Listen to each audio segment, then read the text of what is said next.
Hello, my name is Luke and welcome to the shop. Now today I wanted to talk about one of the most important aspects of a garage shop, and that is the garage door.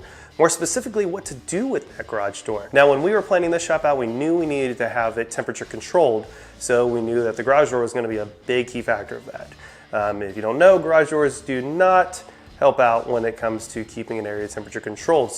And we needed to have it temp controlled because we have DTGs in this shop.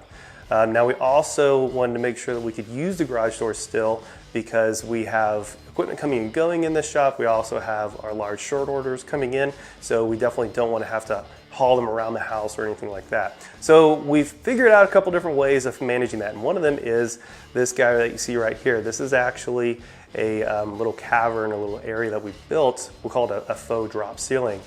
So the garage door actually opens up into that. So the garage door in this shop is fully usable, and it works out awesome because we can simply go out there, open it whenever we have our large short orders come in or whenever we're bringing in new equipment, close it, and we're good to go. But this is a really cool scenario on how we fixed this problem, how we overcame it, because these walls and this little drop ceiling here were not crazy hard to put in, and also they're not permanent. So if we go to sell the house, we can definitely just take these walls down, and now we're back to a regular garage. So it's really cool.